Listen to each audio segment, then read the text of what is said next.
Udah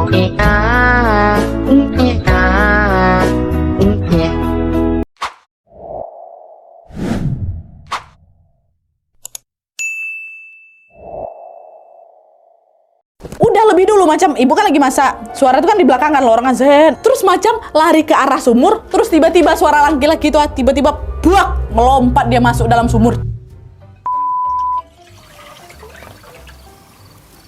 Hai, wassalamualaikum warahmatullahi wabarakatuh. Terima kasih sudah klik video ini. Gimana kabar kalian wae? Semoga selalu sehat, bahagia, dan selalu berada dalam lindungan Allah Subhanahu wa Ta'ala ya. Amin ya robbal alamin. Dimanapun kalian berada, jangan lupa untuk terus berhati-hati dan jaga diri wa. Karena kejahatan ini bisa datang dari mana aja. Kita nggak pernah tahu loh gimana isi hati seseorang. Meski terlihat baik di depan nih, tapi bisa jadi aja di dalam hatinya dia menyimpan rasa dengki. Nah, hal ini juga lah yang terjadi di KHW part 216 yang akan aku ceritakan ke kalian malam ini. Dalam kisah ini ibunya Wawa mengalami serangkaian teror menyeramkan dan sampai mengancam nyawanya. Dan setelah diusut-usut nih, ternyata teror itu berasal dari orang yang bahkan gak kenal dekat loh sama mamanya Wawa. Dan selain itu lokasi kejadiannya juga di tempat yang cukup unexpected, yaitu di sebuah rumah bordil atau tempat prostitusi. Penasaran apa yang terjadi sama ibunya Wawa? Tanpa berlama-lama kita langsung masuk aja lah ke ceritanya ya. Check it out.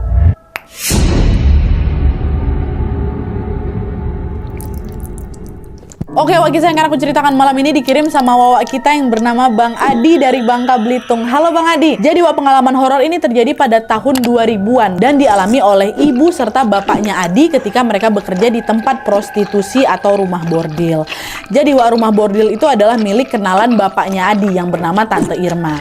Di sana bapak ini bekerja sebagai petugas keamanan, sedangkan ibunya Adi bekerja sebagai ART yang tugasnya bersih-bersih gitulah, sekaligus juga memasak untuk para pekerja di sana ya. Nah, pada suatu hari Tante Irma ini yang si pemilik rumah bordil ini ada keperluan di luar provinsi sehingga dia harus meninggalkan rumah bordil itu selama beberapa hari. Akhirnya untuk sementara waktu Tante Irma ini pun mempercayakan rumah bordilnya ini ke asistennya, bukan bapaknya Adi tapi ada orang lain lagi namanya Om Bani ya. Dan supaya lebih aman lagi Tante Irma ini juga meminta agar bapak ibunya Adi ini bisa tinggal di sana selama dia ini pergi. Nah, karena jarak rumah bordil itu sangat jauh dari rumah mereka sekitar 15 kiloan gitu, ditambah lagi pada saat itu Adi ini juga masih SD sehingga tidak memungkinkan untuk ditinggal sendiri. Akhirnya bapak ibu ini pun sepakat untuk mengajak si Adi untuk ikut juga tinggal di rumah bordil tersebut. Beberapa hari pertama ketika mereka tinggal di rumah bordil itu semua masih berjalan aman-aman aja sampai pada suatu hari nih bapak sama ibu mengajak Adi untuk berkunjung ke rumah temannya bapak yang namanya Om Heru. Dan FYI Om Heru ini orangnya cukup peka memang dalam hal-hal mistis kayak gitu. Tapi pada saat itu kedatangan keluarganya Adi ke sana ini bukan untuk membicarakan hal-hal mistis, melainkan yang mereka ini murni karena mau silaturahmi aja ke tempat Om Heru gitu kan. Nah, sesampainya di depan rumah Om Heru ternyata Om Heru ini sudah menyiapkan 2 cangkir kopi, 1 teh sama 1 minuman dingin gitu untuk anak-anak dan juga beberapa kue Om Heru ini seolah-olah udah tahu kalau pada hari itu dia mau kedatangan tamu gitu loh. Padahal bapak ini nggak ada ngasih tahu gitu kan. Dan setelah mereka semua duduk di ruang tamu rumahnya Om Heru itu tanpa basa-basi Om Heru ini langsung bilang ke ibu, hati-hati ya selama kamu kerja di sana, ada yang sakit hati dan pengen matiin kamu. Itu tiba-tiba kata Om Heru tuh tuh ya terkejut lah ibunya dia waktu dia ngomong kayak gitu kan. Ibunya pun langsung nanya, maksudnya gimana nih Heru? Ada yang punya niat jahat sama aku? Kata dia kayak gitu. Iya, kata Om Heru kan. Iya, selama ini kamu banyak dapat gangguan saat bekerja di rumah bordil itu kan, kata Om Heru. Nah, mendengar pertanyaan Om Heru, ibu ini sempat terdiam bentar dia memandanglah ke arah suaminya sama ke Adi gitu kan. Terus gak lama kemudian barulah dengan suara lirih ibu bilang, iya Ru, sebenarnya ada beberapa gangguan yang aku alami waktu bekerja, tapi aku pikir ya udah itu cuma gangguan biasa aja, makanya aku nggak cerita ke siapa-siapa gitu.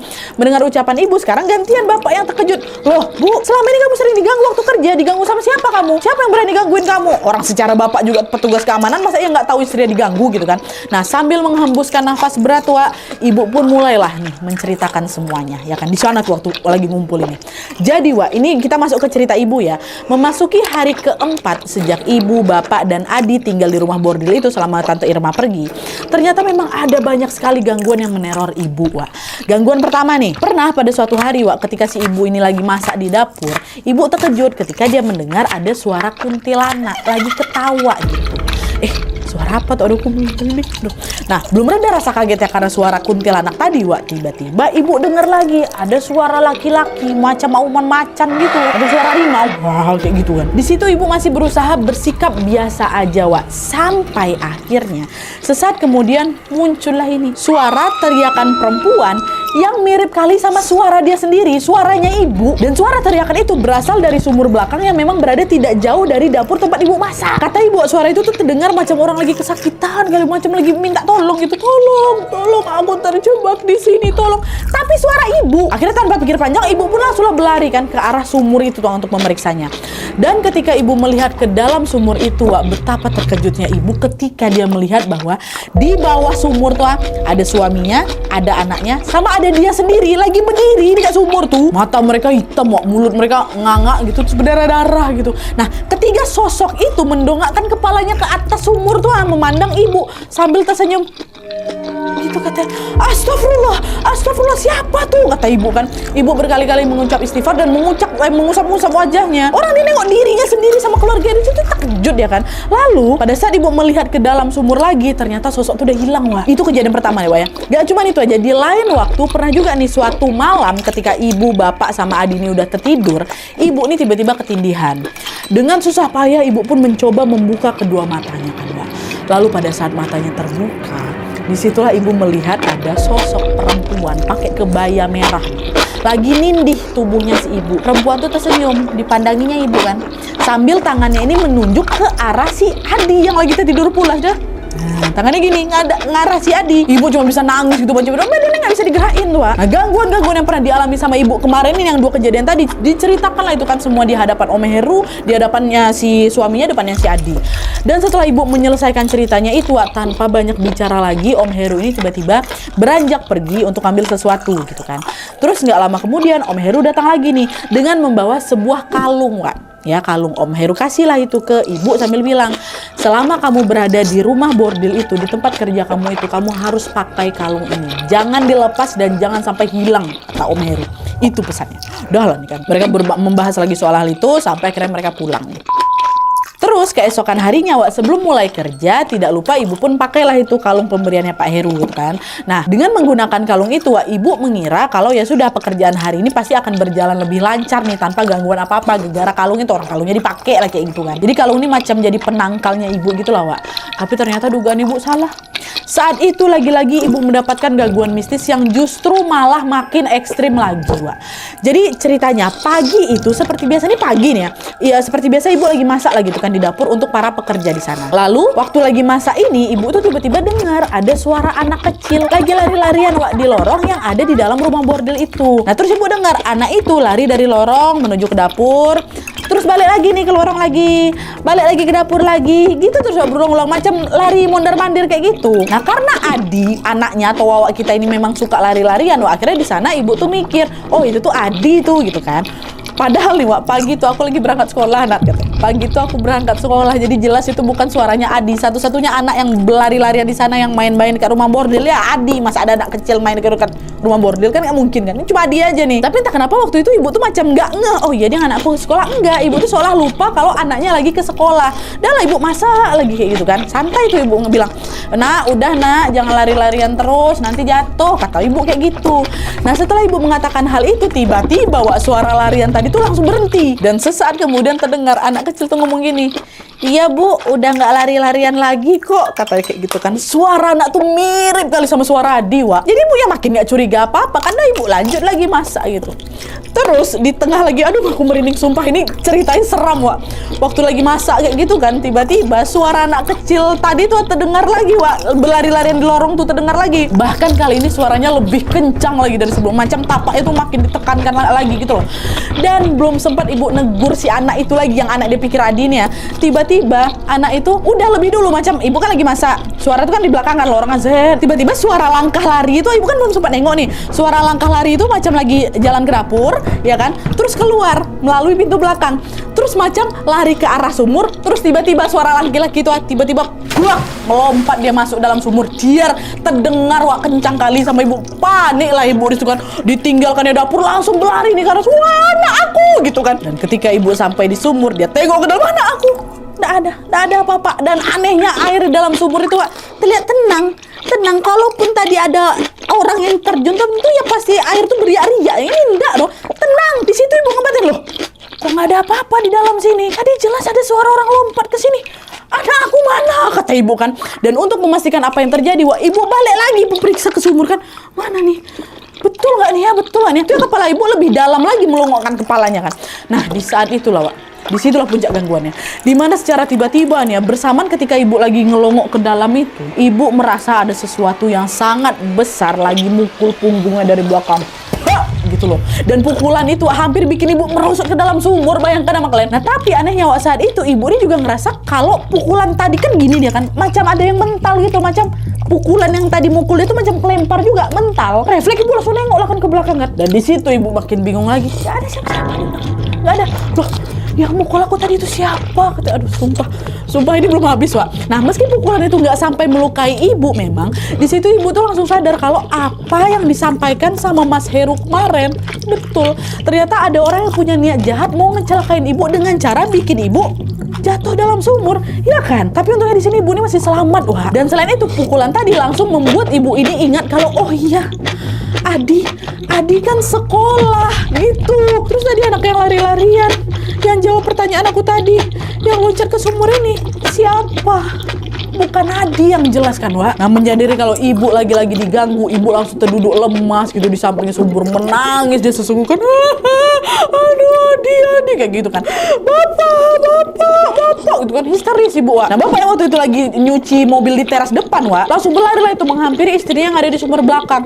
Dengan panik bapak dibilang, bu, kenapa ibu nangis kayak gini, ada apa? Pak tadi ibu lihat Adi lompat ke sumur, Pak, tapi waktu ibu cek ternyata nggak ada apa-apa. Terus juga pas ibu baru sadar Adi ini sekolah, ada yang mukul ibu dari belakang, Pak, sampai ibu hampir mau jatuh dalam sumur tuh, katanya. Waktu ibu tengok nggak ada siapa-siapa, Pak.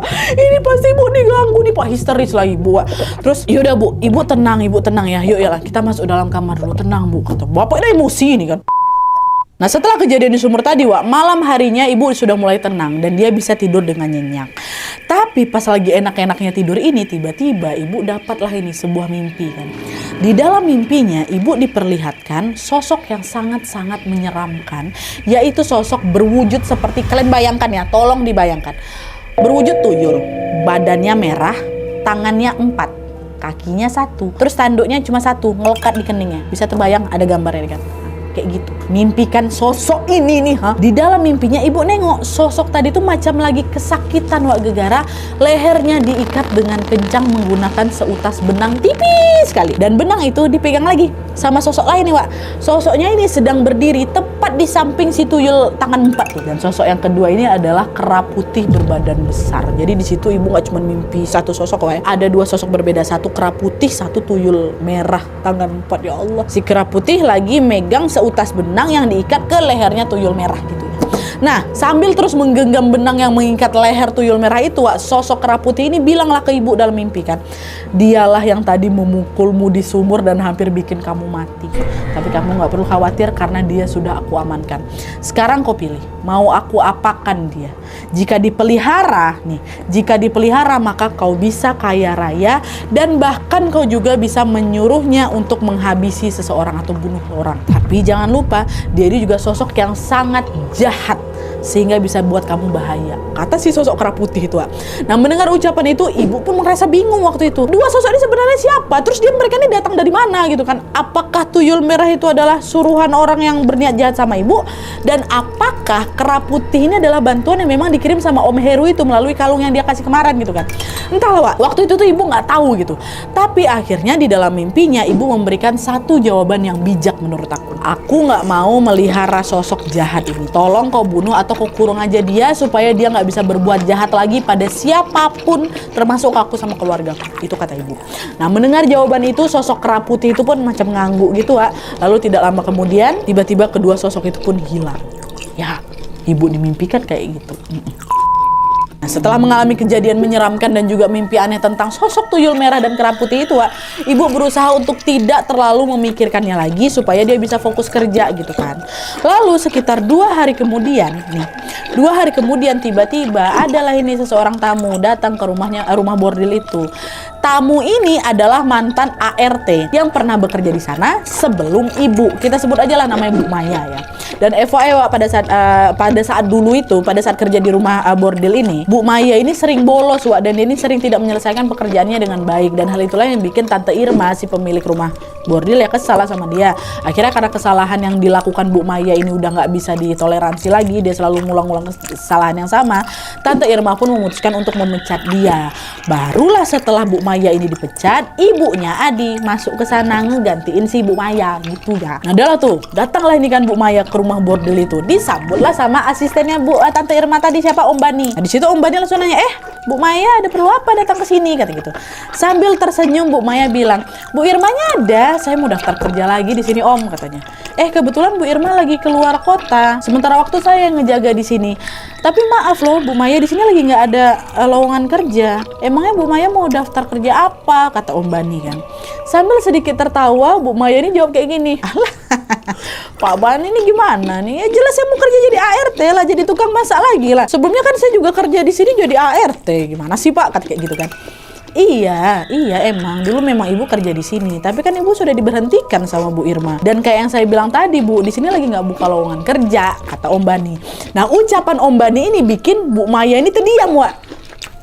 Dari ekspresinya Wak terlihat jelas kalau Bu Maya ini kebingungan. Dia nanya lagi kan, masa nggak ada lowongan kerja? Harusnya ada loh, harusnya ada yang kosong ini. Bapak jangan bohong sama saya, kata gitu. Lah, bohong gimana nih? Ya memang nggak ada kok. Makin ngegas lah Om Bani gitu kan. Nggak mungkin, harusnya ada. Lah kok kamu malah ngeyel? Nah ketika Bu Maya sama Om Bani mulai berdebat Wak, ibunya Adi yang dari tadi memang lagi bersih-bersih tiba-tiba lewatlah dekat mereka gitu, dekat mereka berdua nih. Pada saat itu ibu nggak sengaja beradu tatap nih sama Bu Maya. Dan ketika Bu Maya nengok ibu, aduh merinding aku. Ketika Bu Maya nengok ibu, macam orang yang keceplosan tiba-tiba gitu Wak. Bu Maya bilang gini, loh kok masih hidup? Kata gitu. Kok masih hidup, kata Bu Maya. Nah terus Wak, bapak yang waktu tadi juga dengar perdebatan antara Om Bani sama Bu Maya ini akhirnya datanglah ngampirin mereka juga kan. Bapak kan keamanan nih. Lalu saat bapak beradu tatap juga sama Bu Maya, disitulah bapak tiba-tiba naik pitam. Emosi bapak lagi. Kau orangnya ya, kau yang mau nyelakain istriku kan. Dasar kau yang orang jahat, kau gak punya hati kau memang. Kalau sampai ada keluarga aku kenapa-napa, kalau sampai keluarga aku celaka, aku gak segan-segan balas perbuatan kau ya, kata si bapak gitu. Nah nengok bapak tiba-tiba marah dan juga ngancam dia. Anehnya Wak, Bu Maya ini gak ngerasa takut sedikit pun, gak ada. Yang ada Bu Maya ini malah terlihat kalem dan dengan santai dia bilang, maksud bapak apa ya? Jangan asal nuduh Pak, saya gak tahu apa-apa nih, kata gitu. Alah gak usah pura-pura kau ya. Kau pikir aku gak tahu kau punya niat jahat mau ngabisin istriku? Kau yang buat istri aku kemarin hampir mati di sumur kan? Ya kan? Ngaku lah kau kurang ajar kok ya, kata gitu. Nah nengok bapak yang masih ngamuk-ngamuk itu di situ Om Bani pula yang panik. Udah kenapa nih tiba-tiba ngamuk kayak gini nih? Emang Bu Maya ngelakuin apa? Coba dulu jelasin pelan-pelan dulu Pak, jangan emosi dulu, kata Om Bani. Om Bani pula yang panik.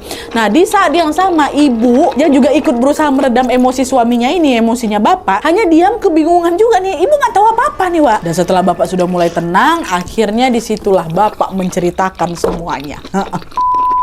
Jadi nih Wak ya, setelah kejadian yang menimpa ibu di sumur kemarin tuh, yang ibu mau ditolak ke dalam sumur, tanpa sepengetahuan ibu, ternyata bapak datang lagi nih ke rumah kawannya, rumah Om Heru tadi tuh. Pada saat itu bapak tuh memang sangat-sangat khawatir dengan keselamatan ibu, dan bapak juga ingin tahu siapa nih sebenarnya yang punya niat jahat mau nyelakain istri aku gitu kan. Itulah kenapa bapak memutuskan untuk bertemu langsung nih sama Om Heru, tapi nggak kasih tahu ibu memang. Nah sesampainya di sana Wak, bapak pun langsunglah menceritakan suasana di rumah bordil yang makin hari makin nggak kondusif lagi. Istri aku mau dimasukin dalam sumur, kata gitu. Dan bukan hanya karena teror yang menimpa ibu di sumur kemarin Wak, tapi juga karena ternyata ada beberapa teror lain juga nih yang dialami sama bapak. Jadi ternyata bukan si ibu aja diganggu Wak, bapak juga. Kalian masih ingat kan dengan cerita ibu soal perempuan berkebaya merah yang nindih ibu waktu tidur yang nunjuk si Adi itu? Di lain hari ternyata bapak itu juga pernah nengok sosok yang sama Wak. Waktu itu bapak lagi meriksa-meriksa gudang nih kan, tiba-tiba bapak nengok ada seorang perempuan, itulah perempuan berkebaya merah lagi ngintip nih dari dalam gudang tuh. Bapak kira itu orang yang lagi diam-diam nyelinap masuk, takutnya maling gitu kan. Lalu tanpa pikir panjang bapak langsung berlari lah buat memeriksa ke dalam situ. Tapi pas bapak nengok ke dalam gudang Wak, ternyata gudang itu dalam keadaan kosong, nggak ada siapa-siapa di dalam situ. Udah mulai nggak enak tuh kan perasaan bapak, gimana nih? Tadi ada kok gitu kan. Lalu itu yang pertama tuh. Lalu beberapa hari setelah kejadian janggal di gudang ini, pada suatu malam lagi-lagi bapak ngalamin kejadian mistis juga Wak. Dimana ketika semua orang ini udah pada tidur nih bapak tiba-tiba kebangun gegara dia dengar ada suara berisik gitu. Bapak pun langsunglah keluar kamar untuk mencari sumber suara itu. Dan ketika dicek ternyata suara itu berasal dari Adi, dari wawaknya, dari anaknya yang lagi asik nari jaipong. Ngejaipong si Adi nih. Bukannya Adi tadi tidur? Kenapa pula lagi asik jaipongan? Kenapa di sini malah asik jaipongan kau? Di situ bapak belum terlalu ngerasa ada yang aneh, Wak. Barulah bapak tuh mikir, ntar lu, sejak kapan si Adi ini bisa nari jaipong? Adi nggak pernah belajar nari, ku tahu. Wah, ini udah nggak betul nih. Ini pasti bukan anakku, katanya. Kita menyadari ada yang nggak beres di situ, Wak. Bapak pun segera baliklah ke kamar dan ternyata betul di situ Adi lagi tidur kok. Nah, kan betul kan? Yang nari-nari tadi itu bukan Adi itu. Nah, kejadian-kejadian mistis itulah, Wak, yang semuanya bapak ceritakan ke Om Heru tanpa sepengetahuan ibu. Terus di situ bapak nanya lah kan ke Om Heru, apa semua gangguan yang aku ceritain tadi itu ada kaitannya dengan orang yang punya niat jahat ke istriku ya? Om Heru jawab, betul, Wak. Iya, semua kejadian itu memang kiriman dari orang yang punya niat jahat ke istri kau. Dan perempuan berkebaya merah yang kau tengok di gudang tuh sebenarnya itu juga peliharaan dari orang jahat nih, kata. Iya Allah, kata bapak kan. Sebenarnya orang jahat tuh siapa? Ha? Apa tujuan dia jahatin keluargaku? Apa salah keluargaku nih? Ini kata Om Heru lagi. Sebenarnya sejak awal ketika kalian datang ke sini beberapa waktu kemarin tuh pas aku nengok istri kau, aku bisa langsung dapat gambaran tentang siapa orang jahat itu sebenarnya. Nih aku dengar baik-baik ya. Apa bapak, kata si Heru kan, dia perempuan, badannya agak gemuk, dia nggak terlalu tinggi, sorot matanya tajam, Wak, dan ada tai lalat di bagian atas bibirnya. Itu orangnya.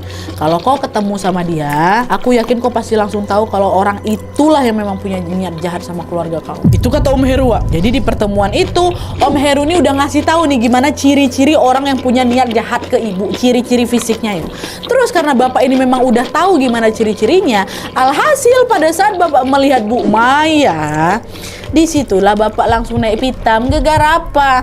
Yaitu gegara ciri-ciri Bu Maya ini sama persis dengan apa yang diceritakan sama Om Heru. Ditambah lagi kedatangan Bu Maya ke sana juga mencurigakan juga kan, kok bisa tiba-tiba Bu Maya ini seyakin itu kalau rumah bordil ini lagi ada lowongan kerja. Hah? Orang ibu aja masih kerja di sana kok. Dan kenapa pula Bu Maya tuh tadi waktu ketemu ibu langsung bilang, "Loh, kok masih hidup?" Emangnya Maya pikir kalau selama ini ibu udah mati? Nah, itu kan aneh kali kan, Wak. Dari situlah bapak yakin kau nih dalang di balik ini semua gitu. Nah, setelah mendengar semua cerita bapak, Wak, di situ Om Bani, asistennya Tante Irma ini langsung nanya loh ke si Bu Maya ini, "Bu, apa betul yang disampaikan sama bapak tadi? Betul? Kok nggak terima dikeluarkan dari sini sampai kau bikin ibu celaka? Biar apa? Biar kau bisa masuk sini lagi? Hah? Jawablah, jangan diam aja kau." Mengetahui kalau posisinya terpojok, Wah, di situ Bu Maya udah nggak bela diri lagi. Dia udah nggak bisa berkutik lagi. Diam aja deh. Om Bani nambah lagi. Ingat ya, Bu ya. Kalaupun di sini ada lowongan kerja, kami nggak akan mempekerjakan orang macam kau. Kau pun dipecat dari sini gara-gara kesalahan kau sendiri. Sekarang kau mau balik dengan cara yang kayak gini. Tobatlah, Bu ya. Tobat. Sekarang dah pergilah kau dari sini. Kata Om Bani, Wah. Nah, mendengar ucapan Om Bani dengan muka masam, Bu Maya pun langsung buru-buru, langsung lari kecil gitulah, dia keluar dari ruangan conversation itu. Dan sejak kejadian itu, akhirnya pihak rumah bordil ini memutuskan untuk tidak menambah jumlah ART di sana. Dah cukup satu aja mama aku Nadia. Dan untuk membantu pekerjaan ibu, akhirnya di sana pun diperlakukan sistem piket, Wah, di mana semua pekerja di sana juga wajib ikut bersih-bersih. Dan setelah itu gangguan-gangguan yang semula menghantui keluarganya si Adi ini pun sudah tidak pernah terjadi lagi. Jadi macam Bu Maya ini menarik semua peliharaannya dari sana tuh loh, Wak. Akhirnya bapak dan ibu pun bisa lanjut lagi kerja di sana tanpa diganggu lagi. Tapi sedikit informasi, Wak, beberapa saat kemudian bapak sama ibu pun akhirnya memutuskan untuk keluar dari rumah bordil itu dan gak mau masuk lagi ke sana. Kata Adi, Wak, ini salah satu pengalaman terburuk yang pernah menimpa keluarga aku, Nadia. Makanya disitulah orang tuanya ini pun memilih untuk mencari pekerjaan lain di tempat yang lebih baik lain. Oke, Wak, jadi itu tadi pengalaman horor yang menimpa keluarganya Adi. Ya Allah, merindingnya beda kan. Gimana menurut kalian, Wak? Bagian mana paling seram? Kalau aku ya pasti memang seram semua. Cuman yang buat merindingnya lain tuh yang waktu ibu melongok ke sumur, dia nengok keluarganya. Kayak gitu, ya Allah. Tapi untung lah itu kan sebelum rencana jahat itu terjadi, bapak sama ibu udah tahu lebih dulu nih sehingga bisa dicegah sejak awal. Adi beserta keluarganya pun bisa selamat dan bisa hidup dengan baik sampai sekarang. Kita doakan semoga Adi dan keluarganya selalu terjaga dalam lindungan Allah Subhanahu wa taala. Ya amin ya rabbal alamin. Udah betul keputusan mereka buat keluar dari rumah bordil tuh. Takut datang lagi Bu Maya kan. Oke, Wak, jadi sekian dulu videonya. Kalau misalnya kalian juga pengen berbagi kisah horor kalian boleh langsung kirimin aja ke email kisahhororwawa@gmail.com dengan subjek judul ceritanya kalian. Jangan lupa juga untuk sertakan nomor WhatsApp sama Instagram kalian supaya nanti kami gampang hubungin kalian waktu cerita kalian di-up di video selanjutnya. Oke, jadi sekian dulu videonya. Terima kasih banyak yang sudah menonton, terima kasih banyak yang sudah join membership, terima kasih banyak super thanks-nya. Kalau kalian suka video ini, klik like-nya. Jangan lupa klik aja link di description box kalau misalnya kalian punya saran topik untuk kami bahas di video selanjutnya. Jangan lupa nyalain notifikasinya supaya kalian tahu kalau aku upload video baru. And as always, jangan lupa untuk klik tombol subscribe supaya kalian sama-sama tahu informasi menarik dan menegangkan dari channel aku. See you next video, bye.